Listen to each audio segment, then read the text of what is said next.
Assalamualaikum.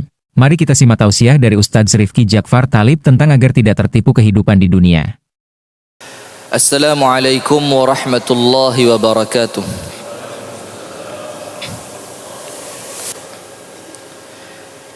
Innal hamdalillah nahmaduhu wa nasta'inuhu wa nastaghfiruh wa nastahdihi wa natubu ilayhi wa na'udzu billahi min syururi anfusina wa sayyiati a'malina. Man yahdihillahu fala mudilla lahu wa man yudlil falan tajida lahu waliyyan mursyida.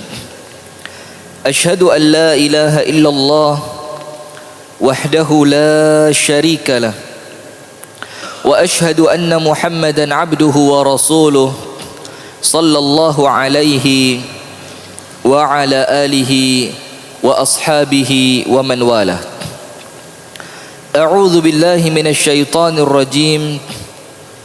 Ya ayyuhalladzina amanu taqullaha haqqa tuqatih wa la tamutunna illa wa antum muslimun. Ya ayyuhalladzina amanu taqullaha haqqa tuqatih wa la tamutunna illa wa antum muslimun. Allahumma anta rabbi la ilaha illa anta khalaqtani wa ana abduka wa ana ala ahdika wa wa'dika mastata'tu a'udzu bika min syarri ma sana'tu abu'u laka bi ni'matika alayya wa abu'u bi dhanbi faghfirli fa innahu la yaghfiru adh-dhunuba illa anta. أصبحنا على فطرة الإسلام وعلى كلمة الإخلاص وعلى دين نبينا محمد صلى الله عليه وسلم وعلى ملة أبينا إبراهيم حنيفا مسلما وما كان من المشركين أما بعد. Hadirin sekalian, jamaah pengajian Sembuh Semarak Salat Subuh Masjid Al-Amin yang semoga senantiasa dirahmati dan diberkahi oleh Allah Subhanahu wa ta'ala. Alhamdulillah, puji dan syukur kita haturkan kepada Allah, di mana atas limpahan nikmat yang Allah berikan kepada kita, atas limpahan taufik karunia dan hidayah Allah, maka sampai di pagi hari yang penuh dengan barakah ini kita masih dipertemukan oleh Allah Subhanahu wa ta'ala dalam majlis yang mulia ini dalam rangka kembali wa tawassau bil haqq wa tawassau bis sabr. Kita memohon kepada Allah Subhanahu wa ta'ala, kita meminta kepada Allah Subhanahu wa ta'ala, dan kita berdoa kepadanya. Semoga apa yang kita niatkan di pagi hari ini, semoga apa yang kita lakukan di pagi hari ini diridhai oleh Allah, diterima oleh Allah, dan dicatat oleh Allah Subhanahu wa ta'ala sebagai suatu ibadah. Amin ya rabbal alamin. Berikutnya, salawat beserta salam semoga senantiasa tercurahkan dan terlimpahkan kepada uswah suri tauladan dan kekasih kita bersama, Nabi besar, Nabi agung, An-Nabi Muhammad sallallahu alaihi wasallam, beserta seluruh keluarganya, beserta seluruh istrinya, beserta seluruh sahabatnya, dan seluruh pengikutnya yang senantiasa setia menjalankan sunnah, tuntunan, dan ajarannya ila yaumil qiyamah. Hadirin sekalian, ibu-ibu dan bapak-bapak yang dirahmati oleh Allah, pagi hari ini kita akan membahas mengenai ad-dunya fi uyunis salihin. Dunia di pandangan mata orang-orang yang salih. Sehingga kita perlu tahu bagaimana para salihin, orang-orang yang baik, orang-orang yang salih itu memandang dunia ini. Dunia, kenikmatannya, kekayaannya, dan semua kemewahan duniawi ini bagaimana mereka menilainya, agar kemudian kita ini yang masih berusaha menjadi orang salih, kita ini yang masih terus berusaha menjadi orang-orang yang baik, itu kemudian bisa berkaca diri dengan mereka, agar kemudian kita tidak tertipu oleh dunia ini, yang memang dunia ini oleh Allah disifati dengan sifat mata'ul ghurur, kenikmatan, kesenangan yang menipu. Maka agar kita tidak tertipu, kita perlu belajar kepada orang-orang sebelum kita yang mereka itu telah sukses, lulus, berhasil, untuk kemudian mereka menjadi panutan kita untuk tidak tertipu dalam urusan-urusan duniawi. Yang pertama yang perlu kita ketahui mengenai dunia ini adalah Rasulullah sallallahu alaihi wa ala alihi wa sahbihi wasallam bersabda, "Mad dunya fil akhirati illa mathalu ma yaj'alu ahadukum isba'ahu fil yam falyanzur bima yarji'." Rawahu Muslim. Rasulullah bersabda dalam hadis yang diriwayatkan oleh Imam Muslim rahimahullahu rahmatan wasi'ah, Rasulullah bersabda, permisalan dunia ini dibandingkan dengan akhirat.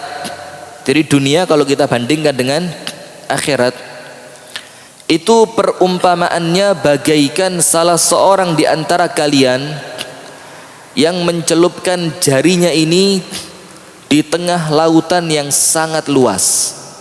Jadi kemudian kita ini naik perahu, kapal laut gitu yang besar, sampai pas di tengah-tengah laut, yang kalau kita pandang ke depan tidak kelihatan daratan, kita pandang ke belakang tidak terlihat daratan, kanan kiri pun sudah tidak terlihat daratan. Semuanya dikelilingin oleh lautannya Allah subhanahu wa ta'ala yang luas. Dan lautan itu pun jangan pilih lautan yang dangkal, pilih lautan yang memang benar-benar laut yang dalam. Dan kalau kita tahu kedalaman lautan itu bukan cuma meter hitungannya, tapi sudah kilometer. Jadi dalamnya ke bawah itu sudah hitungannya sudah kilometer. Itu semua isinya air, semua isinya adalah air. Rasulullah mengatakan, falyanzur bima yarji'. Celupkan kemudian tangan kita itu, jari telunjuk ini, ke dalam air itu, tengah-tengah laut tadi. Kemudian lihatlah kembali, keluarkan yang nempel di jari kita, itulah dunia. Jadi air yang menempel di jari kita itu adalah dunia. Sementara lautan yang luas yang kita pandang begitu hebat ini, yang sampai kita tidak bisa melihat daratan, itulah akhiratnya Allah subhanahu wa ta'ala. Maka kita perlu tahu, yang sekarang ini kita ngoyo, capek, bahkan melalaikan akhirat kita untuk mencari dunia, itu ternyata yang kita cari tidak lebih dari sebatas jari kita ini. Sementara yang masih tertinggal untuk urusan akhirat itu jauh lebih luas, lebih besar, lebih banyak. Maka dari sini hadirin sekalian, kita perlu tahu, maka ya sangat lucu sekali, sangat mengecewakan sekali kalau ada kemudian manusia ini yang mengejar dunianya sampai menghabiskan waktu untuk akhiratnya. Dia perlu tahu, yang kita cari itu tidak sebatas jari kita ini. Sementara yang kita lalaikan, yang kita lupakan, itu adalah lautannya Allah subhanahu wa ta'ala yang tidak bertepi. Maka dari sini, kalau dalam ilmu bisnis, itu orang yang rugi. Kenapa rugi? Ngoyo, waktunya habis, tenaga habis, semua otak pikiran terkuras, tapi yang kita dapatkan cuma sedikit. Bukan cuma sedikit, tidak ada apa-apa nih. Itulah gambaran dunia ini dibandingkan akhiratnya Allah subhanahu wa ta'ala. Jadi itulah ya, Kalau kita lihat dunia ini ketoknya seperti ini, itu karena kita belum bisa memandang akhirat. Kalau nanti kita telah bisa memandang akhirat, maka kita akan kecewa karena selama ini yang kita kejar itu sesuatu yang tidak ada artinya. Bayangkan ya, jadi yang kita kejar sekarang ini, yang kita sekarang ini hidup di dunia ini, kelihatan mentereng, punya mobil, rumahnya bagus, rekening di banknya banyak, tapi subhanallah nanti kalau kita pulang ke akhirat, kita mungkin kalah sama orang-orang miskin dunia, tapi mereka curahkan waktunya untuk mengejar saldo akhirat. Kita malu nanti di sana. Ada orang-orang di dunia ini nanti ketika mereka pulang ke akhirat itu kaya dunia tapi miskin akhirat. Sementara kita mau kaya dunia juga kaya akhirat. Tapi kalau suruh pilih, ya mendingan pilih miskin dunia, akan tetapi nanti di akhirat menjadi kaya. Itu yang pertama. Hadis yang kedua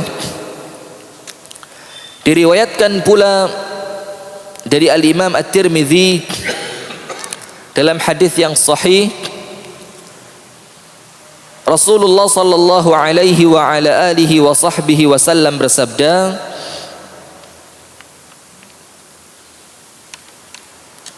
"Lau kanatid dunya ta'dilu 'inda Allahi janaha ba'udatin ma saqa kafiran minha syarbata ma." Ini ekstrim sekali. Sekiranya dunia ini ada nilainya, ada harganya di sisi Allah, dan harganya itu Rasulullah kasih contoh cuma separuh sayapnya nyamuk. Kalau dunia ini ada harganya dan harganya itu cuma separuh sayap nyamuk, maka Allah subhanahu wa ta'ala tidak akan memberi minum kepada orang kafir walaupun cuma satu teguk air. Bayangkan. Jadi kalau dunia ini berharga di mata Allah dan harganya remeh sekali, cuma separuh sayap nyamuk, maka orang kafir tidak akan dikasih minum. Itu kalau dunia ada harganya. Dan kalaupun harganya cuma separuh sayap nyamuk, akan tetapi ternyata orang kafir bukan cuma bisa minum, dia kaya, dia leha-leha, dia asik-asik. Bahkan mungkin kalau kita hitung orang paling kaya di dunia ini adalah orang kafir. Kalau kita hitung rentetannya ya, mulai orang pertama sampai ke 10, itu wallahu a'lam, orang muslimnya ada apa enggak juga kita enggak tahu. Akan tetapi yang jelas mayoritas kekayaan duniawi ini dipegang oleh orang kafir. Berarti apa? Berarti dunia ini tidak ada harganya. Dunia ini tidak ada harganya karena Rasulullah bersabda, kalaupun berharga dan harganya pun cuma separuh sayap nyamuk, orang kafir tidak dapat minum. Nah sekarang berarti begini, kalau ada di antara kita ibu-ibu sekalian, bapak-bapak sekalian yang dirahmati oleh Allah, yang kemudian ngoyo sekali, bahkan sampai lembur, itu ternyata yang dia cari itu tidak lebih berharga dari separuh sayap nyamuk. Bayangkan, Anda mau Pak suruh lembur, nanti kalau lembur Pak ya, sebulan selesai kami kasih bayarannya separuh sayap nyamuk, mau? Mau kira-kira? Jawab saja, mau enggak? Anda kerja lembur, capek gitu, bayarannya separuh sayapnya nyamuk. Ibu-ibu boleh Bu, suaminya kerja lembur dibayar cuma separuh sayap nyamuk, boleh Bu? Materialistis ibu-ibu ini, hati-hati berarti. Hati-hati Pak ya, tidak boleh Pak sama ibu-ibu Pak. Berarti yang ibu-ibu cari apa Bu? Mana minum saya tadi? Oh ini. Yang ibu-ibu cari apa berarti? Nah itulah ya. Jadi jangan ngoyo. Yang kita cari ini ternyata kayanya kita ini mungkin pol, kaya yang sudah pol maksimal. Itu ternyata tidak ada harganya, cuma separuh sayap. Separuh sayap nyamuk tok tidak nyocok, tidak dapat. Maka kalau ada orang kerja lembur, capek, kita bilang, aduh mas, belani sayape nyamuk sampean iki. Kok dibelani sampai lembur? Ada orang yang kemudian kerja keras sampai azan zuhur, azan asar, bahkan azan maghrib ditinggal. Yang dia cari cuma separuh sayap nyamuk. Bahkan ada orang rela jauh-jauh dari istrinya, rela dia jauh-jauh ke luar negeri kemana-mana, bahkan kerja di tengah laut. Yang dia cari apa? Separuh sayap nyamuk.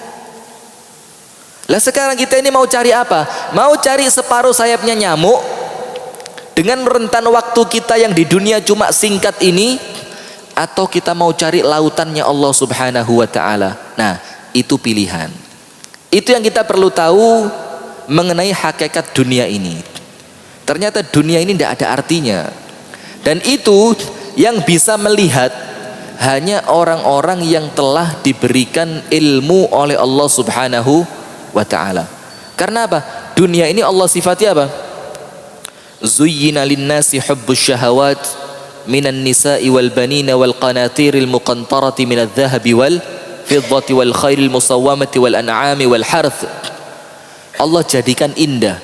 Memang, maka mustahil kita bilang dunia ini hina, tidak perlu jadi orang kaya. Itu mustahil. Kenapa mustahil? Karena Allah sendiri telah menjadikan dunia ini indah. Zuyyina linnas, Allah jadikan indah pada pandangan mata manusia. Hubbus syahawati minan nisa'i wal banin, dan seterusnya. Cinta dunia, cinta wanita, kendaraan, rumah, emas, perak, kedudukan, itu indah. Akan tetapi indah itu untuk orang-orang yang memang masih tertipu dengan dunia. Sementara Allah Subhanahu wa ta'ala mensifati akhirat, walad darul akhiratu lahiyal hayawan, dan adalah negeri akhirat, itulah kehidupan yang sebenarnya. Maka ada satu yang bagus ketika kita baca di Facebook ya. Jadi Facebook ini ya ada juga manfaatnya. Tapi kalau keterusan Facebook juga repot juga, iya. Ada satu di Facebook itu yang bagus, ada tulisan plus gambar. Tulisannya apa? Orang itu di dunia ini ibarat orang yang tidur kemudian mimpi. Dia tidak akan tahu kalau mimpinya itu mimpi kecuali setelah dia bangun. Jadi kalau orang itu mimpi, kayak temenan-temenan gitu. Bahkan ada orang itu ketika bangun tidur setelah mimpi serem, itu sampai keringetan gobios. Ada lagi yang bangun dari mimpinya itu dengan nafas yang tersengal-sengal, menggos-menggos. Kenapa? Karena ketika dia bermimpi, dia sangat yakin, dia pandang mimpinya itu adalah nyata. Dan dunia itu pun begitu. Kita pandang dunia ini nyata selama kita masih di dunia. Ini ibarat kita sedang tidur ini. Nanti kalau kita meninggal dunia, itu baru melek. Tiba no. Dunia yang saya cari kemarin tidak seberat sayap nyamuk, enggak. Sementara akhirat yang saya tinggalkan, yang saya lalaikan, yang saya openi dunia saya sampai meninggalkan akhiratnya Allah, itu akhirat ternyata seluas lautan, bahkan lebih luas dibandingkan lautan. Maka itu, jadi hati-hati, kita ini ibaratnya sedang tidur. Jadi kalau ada orang tertipu dengan dunia, maka kita akan bangunkan dia. Ayo mas, bangun. Dunia ini sampean masih tidur. Bangun. Yang kita mau cari, yang kita mau kejar, itu nanti setelah kita meninggal dunia. Dan repotnya begini, setelah akhirat itu nyata, setelah kita bangun ya, dalam artian meninggal dunia, bangun, akhirat menjadi nyata, dunia tinggal cerita. Itu repotnya apa? Tidak boleh lagi balik ke dunia, tidak boleh.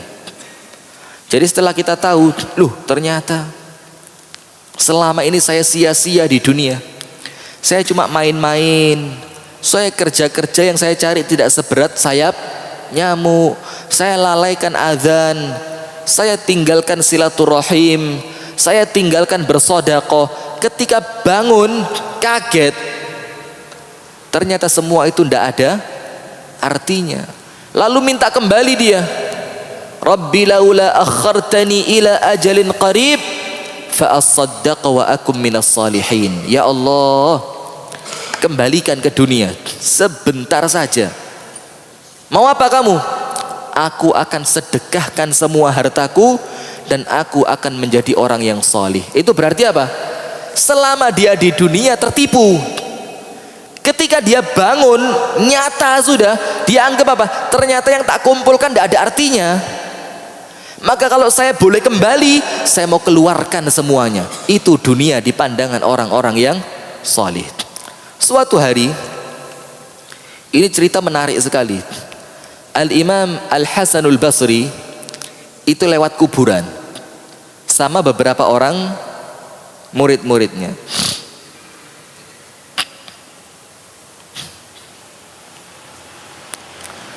Ketika dia lewat kuburan, itu dia tanya sama murid-muridnya, murid-muridku, ini orang yang sudah masuk kuburan bisa tidak kembali ke dunia? Muridnya bilang apa? Oh Tuan Guru, tidak mungkin balik, tidak mungkin bisa sudah. Karena Allah mengatakan barang siapa yang telah meninggal dunia tidak akan kembali ke dunia kecuali dia akan menghadapi akhirat. Jadi jalan terus. Jalannya ini entah sampai surga atau sampai neraka, tidak ada mundur ke dunia. Kemudian Imam Hasan Basri tanya, oh ya, tidak bisa balik? Tidak. Sekarang saya mau tanya, sekiranya mereka bisa balik ke dunia, dihidupkan oleh Allah sehari saja, dikasih kesempatan, ini kira-kira kalau mereka sama Allah dikasih kesempatan balik ke dunia cuma sehari tok, apa yang mereka lakukan? Kira-kira apa yang mereka lakukan? Apa mereka mau masuk kantor lagi? Iya. Jadi dikasih kesempatan ini, wes kamu yang mati tak kasih kesempatan hidup sehari tok, hari ini tok. Apakah mau masuk kantor? Atau mau nikah lagi? Atau mau rekreasi? Atau mau pijet? Tidak ada. Mau apa mereka? Sini semua hartanya dilipat sama dia, ditransfer ke rekening akhirat karena dia besok mau di sana. Dia mau tobat karena dia tahu kalau saya tobat besok saya di kuburan bahagia. Dia mau ibadah getu karena dia tahu ibadahnya hari ini yang cuma satu hari itu manfaat buat dia besok di akhiratnya yang selama-lamanya. Jadi muridnya ketika ditanya kalau mereka kembali mereka akan melakukan apa? Muridnya jawab apa? Kalau mereka kembali, mereka akan sholat, tobat, istighfar, sodaqoh, zikir, dan mereka tidak akan berbuat sia-sia. Kemudian Imam Hasan Basri tanya, mereka kan tidak bisa balik? Tidak bisa balik. Berarti semua yang kalian sebutkan tadi itu yang wajib kalian lakukan sebelum kalian menjadi seperti mereka. Tobat, sholat, sodakoh, wirid, ngaji, itu tugas kita. Kenapa? Karena kalau sudah mati, itu orang mati kepingin kembali untuk melakukan tadi. Sekarang sebelum kalian mati, sebelum kalian kepingin untuk kembali ke dunia, mumpung masih di dunia, maka lakukan itu. Ini cerdas sekali. Jadi kalau orang mati ditanya mau ngapain? Mau tobat. Berarti kita sebelum mati harus tobat. Kalau orang yang mati kembali ditanya mau ngapain? Mau sholat. Berarti kita tugas kita sekarang apa? Bukan berarti kemudian tidak usah kerja, ya tidak juga.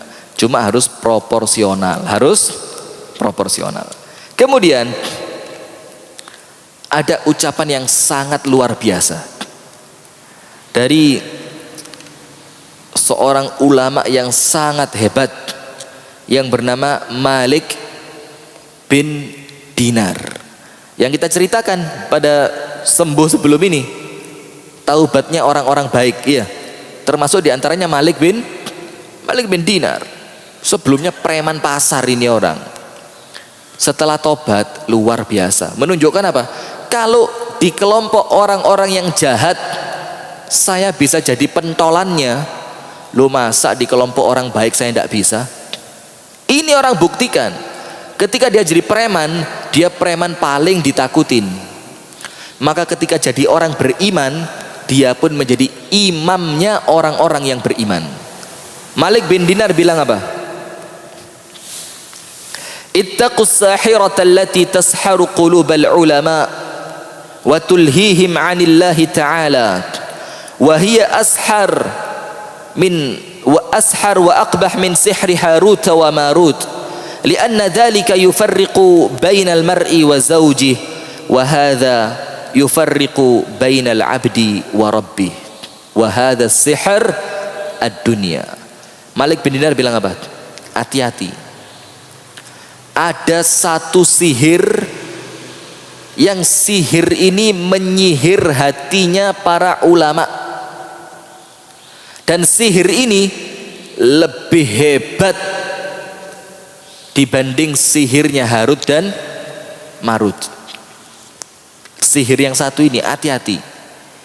Ini yang kena sihir bukan sekedar orang-orang awam, akan tetapi pembesarnya, ulamanya, mubaliknya, ustadznya, kiainya yang kena sihir.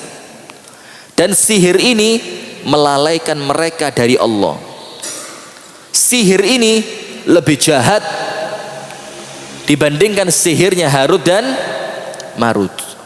Kalau sihirnya Harut dan Marut itu yang paling hebat, memisahkan antara seorang suami dengan istrinya.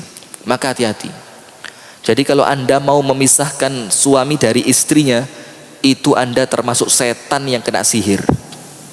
Jadi itu sihirnya Harut dan Marut cuma bisa memisahkan antara suami dengan istri. Tapi sihir yang satu ini itu memisahkan antara seorang hamba dengan Tuhannya. Mana yang lebih berat? Memisahkan suami dari istrinya atau memisahkan seorang hamba dari Tuhannya? Mana yang lebih berat sihirnya? Sihir yang kedua, yang memisahkan seorang hamba dari Tuhannya. Malik bin Dinar bilang apa? Itu sihir adalah dunia. Loh, berarti dunia ini apa? Sihir. Jadi kalau ada orang kerja sampai melalaikan sholat, itu panggilkan Ustadz Abu Hilal. Perlu diruqyah karena kena sihir. Loh iya itu. Loh iya, kan sebentar lagi ada ini ya, tanggal 5-6 ini. Jadi yang tokonya waktu azan zuhur tidak tutup, bawa ke sini, ikat tali seret. Ustadz ini kena sihir. Sihir apa? Tokonya azan tidak tutup. Berarti apa? Kena sihir dunia ini. Wah, hati-hati, ini saya rasa semua ikut ruqyah semua nanti ini. Karena kena sihir semua kita. Ini ucapan dari Malik bin Dinar. Jadi hati-hati. Dunia ini menyihir. Dan kalau sudah kena sihirnya dunia, itu akan terpisah antara seorang hamba dengan Tuhannya. Lali akhirat sudah. Dunia tok pikiran nih. Kesihir. Dan orang kena sihir itu tidak sadar. Iya enggak? Tidak sadar. Orang kena pelet gitu ya. Perempuan welek gitu. Kok ditresnani? Biasa orang kampung bilang apa? Oh, dipelet. Tapi yang kepelet sadar enggak kalau dia dipelet? Ah, yang benar kayak pernah dipelet saja Anda. Sadar enggak ini orang yang dipelet kalau dia kena pelet? Ndak sadar. Welek oh ya ketok ayu. Luwemu kaya apa ya ketok luwang sing semuk seksi gitu. Padahal welek. Kenapa? Matanya ditutupi jin, kena pelet. Sama orang yang di dunia ini ndak sadar kalau sedang di pelet sama dunia. Nanti setelah mati jinnya kabur, sihirnya hilang, baru sadar lu tiba no welek luwemu wireng. Itu kalau sudah sihirnya hilang. Dan dunia ini akan hilang sihirnya. Sayangnya kalau kita sudah mati baru tahu ternyata dunia cuma menyihir saya.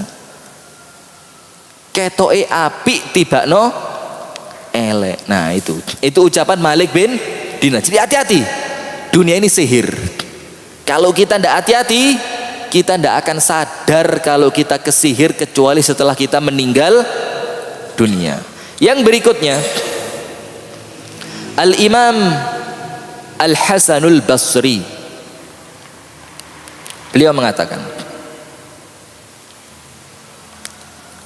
Laqad adrakna an-nas wa hum yarawna ad-dunya 'indahum kawadi'atin yu'addunaha ila sahibiha laisa lahum fiha milkun walidzalika dhahabu ila al-akhirati khifafan. Ini rumus yang sangat hebat. Kalau kepingin nanti meninggal dunia itu enteng, ini rumusnya.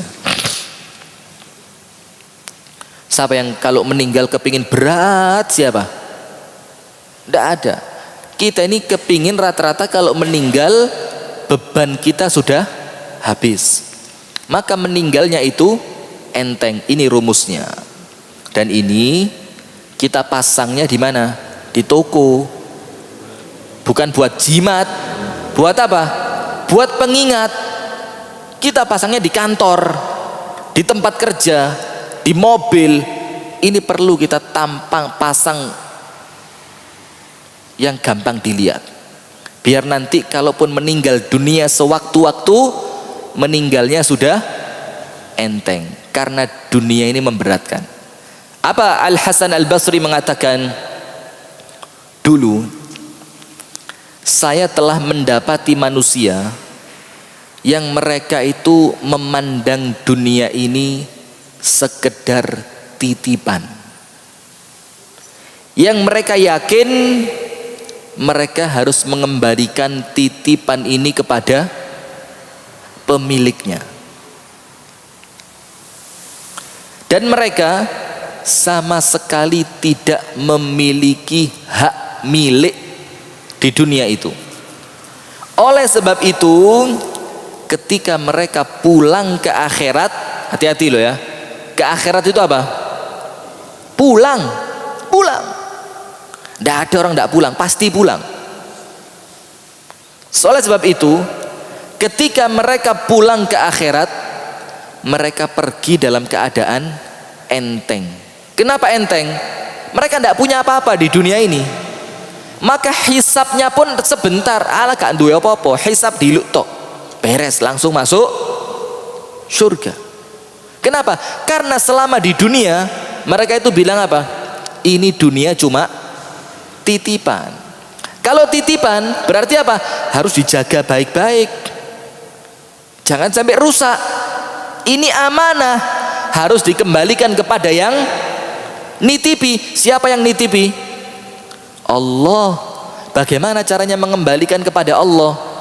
Kita gunakan untuk kemaslahatan agama Allah Subhanahu wa ta'ala. Maka Imam Hasan Basri mengatakan, kalau orang zaman dulu mereka nganggap dunia itu titipan, maka tidak sombong dititipi kok. Sombong tidak ada, titipan toh. Sebagaimana kita sering ucapkan seperti ilmunya tukang parkir. Bayangkan mobil banyak, motor banyak, bagus-bagus, tidak sombong dia. Kenapa tukang parkir tidak sombong? Lah titipan kok. Yang punya datang diambil beres. Masa mau sombong? Sama seperti kita. Di dunia kaya titipan, Allah titip sama kamu. Hati-hati, kalau titipan ini sampai dilakukan untuk sesuatu yang tidak diridhoi oleh Allah, kira-kira yang punya marah apa enggak? Bahaya ini. Karena itu titipan, mereka yakin saya tidak ikut punya ini. Maka ada orang datang, monggo bagi-bagi titipan. Ada tukang minta bantuan datang, monggo bagi-bagi titipan. Ada tempat lain, ayo bagi-bagi titipan, ditempatkan di situ.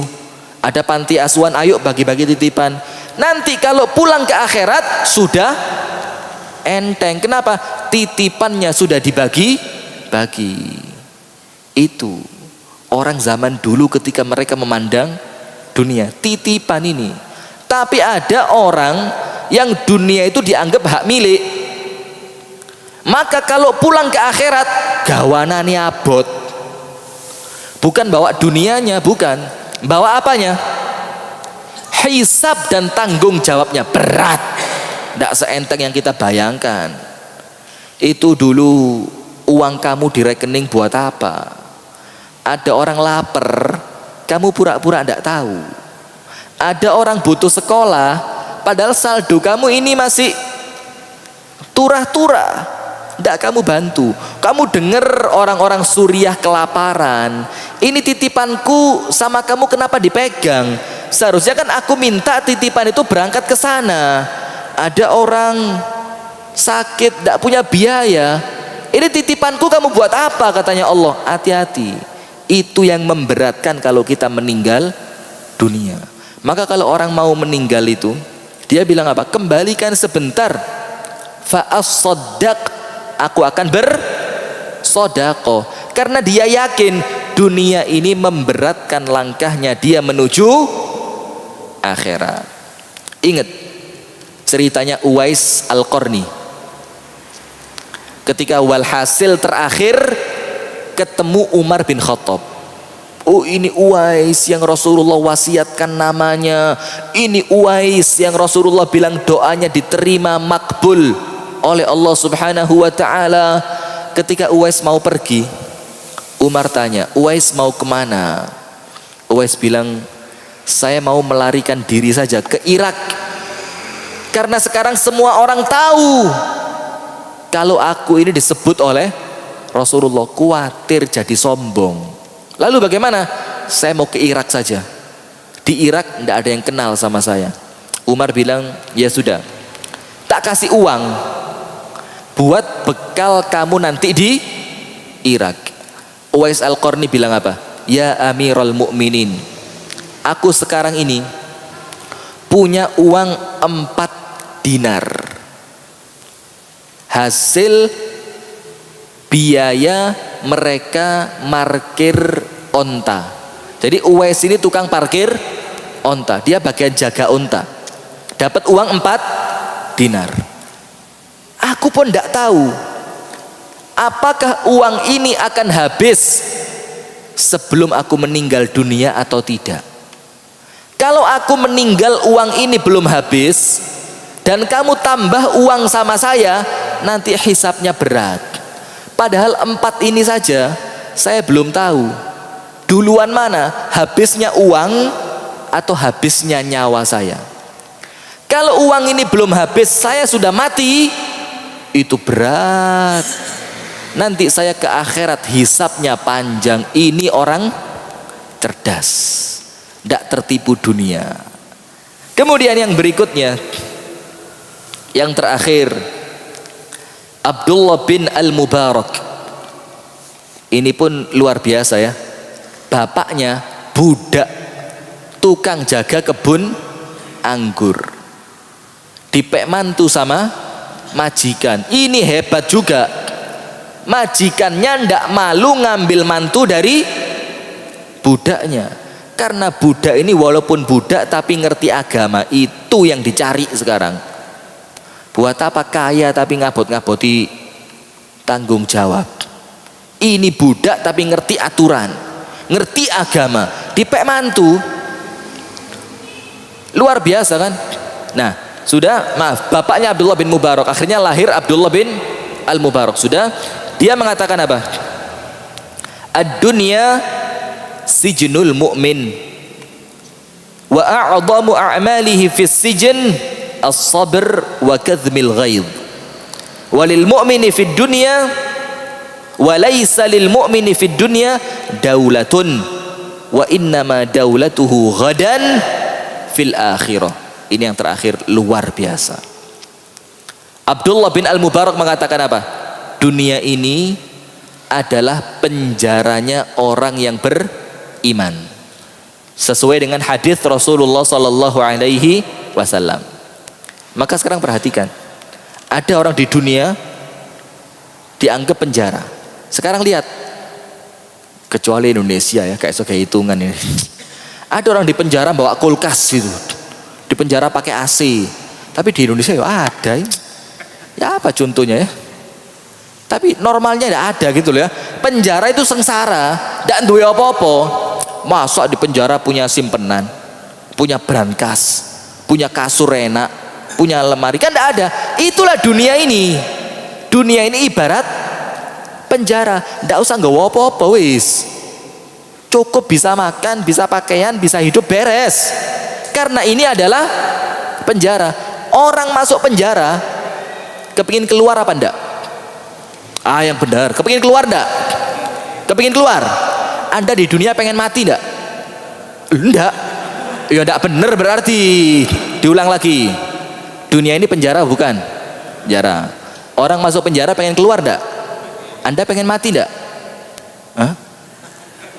Ya berarti belum gatuk gitu loh ya. Berarti belum gatuk. Berarti kita menganggap dunia ini masih bukan penjara. Kita menganggap dunia ini surga, maka ndak kepingin. Hati-hati. Itu loh ya. Abdullah bin Mubarak bilang apa? Dunia ini penjaranya orang beriman. Dan amalan orang yang di penjara yang paling besar itu 2 amalannya. Apa? Yang pertama sabar. Yang kedua ndak boleh ngamuan. Lo di penjara kok ngamuan? Tutuk sama sipir, sembrono tok, penjara kok ngamuan. Dan sabar, keimangan gak enak, yo sabar, protes. Mau makan di mana kalau tidak makan itu? Kita pun sama, sabar. Kenapa? Karena dunia ini tidak enak. Itu lazimnya. Kalau Anda sudah merasa dunia enak, berarti tidak lazim Anda. Hati-hati. Tuh, hati-hati loh ya. Kalau tiba-tiba mati, pas Anda kok merasakan nikmatnya dunia, la ilaha illallah, bahaya ini. Maka sabar. Kenapa? Karena yang kita hadapin di dunia yang ibarat penjara ini pasti tidak enak. Itu untuk orang beriman. Dan harus nahan amarah, tidak oleh ngamuan. Soge, medit, tidak boleh ngamuan, biasa saja. Biarkan mereka kaya. Dan tidak dilarang, dan harus kaya kalau bisa. Tapi kekayaannya dibuat apa? Mengabdi untuk agama Allah. Kemudian dia mengatakan, kalau di dunia ibarat penjara, maka orang di penjara itu tidak memiliki kepemilikan. Lemariku loh, mulai digawa lemari, tidak bisa. Ini inventaris negara ini. Ini inventarisnya Allah ini.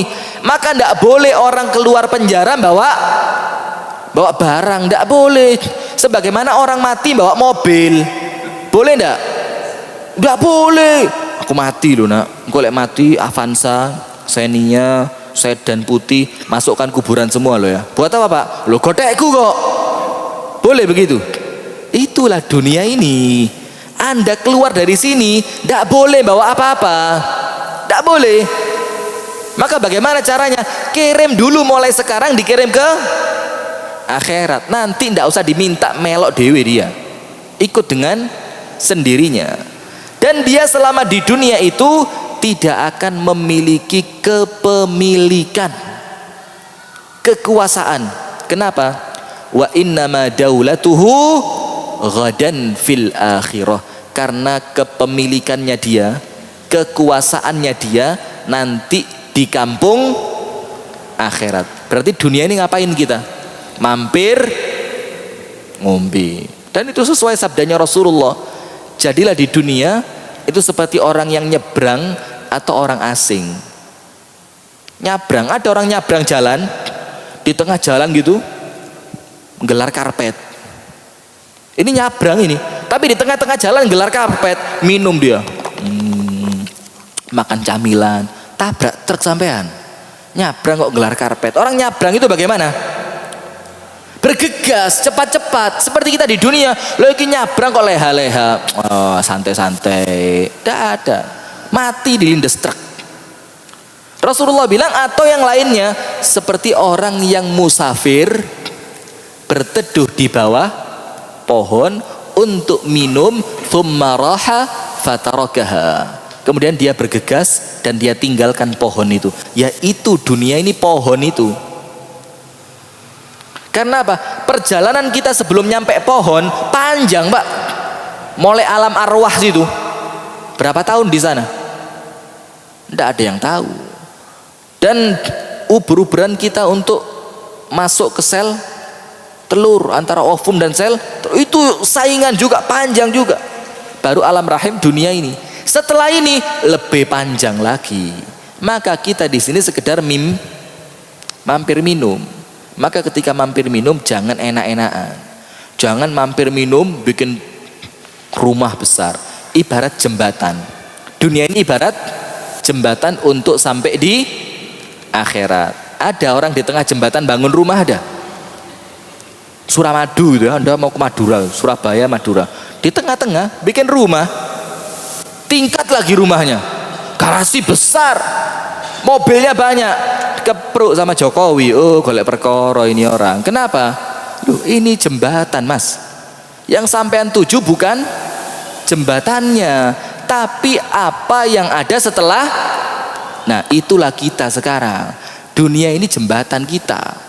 Yang kita mau tuju bukan di sini di jembatannya, tapi nanti setelah kita nyebrang jembatan, yaitu negeri akhirat. Itulah hadirin sekalian, bagaimana orang-orang yang salih memandang dunia.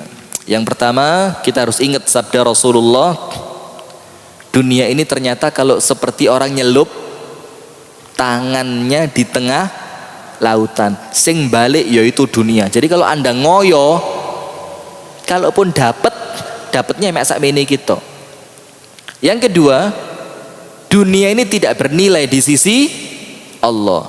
Kalaupun bernilai separuh sayap nyamuk, orang kafir tidak akan dikasih minum itu. Maka kalau ada orang ngoyo, hati-hati.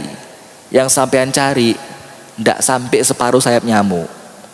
Jadi kalau ada orang ngoyo gitu, ayo bayaran sayap nyamuk, bayaran kira-kira juragannya dikemplangi itu.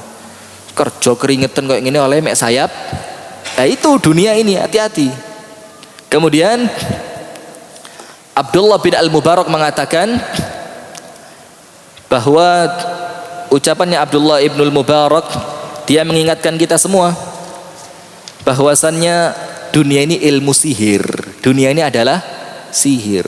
Maka kalau ada orang tertipu dunia, seperti dia sedang kena pelet, kena sihir. Panggilkan Ustadz Abu Hilal, suruh ngerukyah.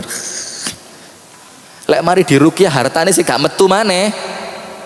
Panggilkan Ustadz Adam Amrullah dari Jakarta sana, luwe kenceng rukyai. Kalau ndak sadar juga, kalau jin dibiarkan bahaya, bunuh saja. Oh, keren sekali ya. Nah, itu hati-hati, dunia ini sihir. Dan orang kesihir itu ndak sadar ya. Kemudian Hasan Basri mengatakan, orang zaman dulu dunia itu buat mereka titipan. Namanya titipan, ya jangan sombong dititipi kok sombong, harus dikembalikan kepada yang punya. Kemudian Abdullah bin Al-Mubarak mengatakan bahwa dunia ini ibarat penjara, tidak punya apa-apa, sabar, nahan marah, nanti kalau pulang baru punya sesuatu. Karena di penjara tidak punya sesuatu apapun. Keluar dari penjara tidak boleh bawa kasur. Keluar dari penjara, AC yang sebelumnya Anda beli untuk para koruptor-koruptor yang tahanannya mewah itu, AC sampai tidak boleh bawa pergi, ya mandek dek gono. Maka kita harus tahu, dunia ini bukan tujuan kita. Tujuan kita adalah akhirat. Maka apapun yang kita punya segera dikirim ke saldo akhirat, biar kita tidak tertipu dengan kehidupan dunia.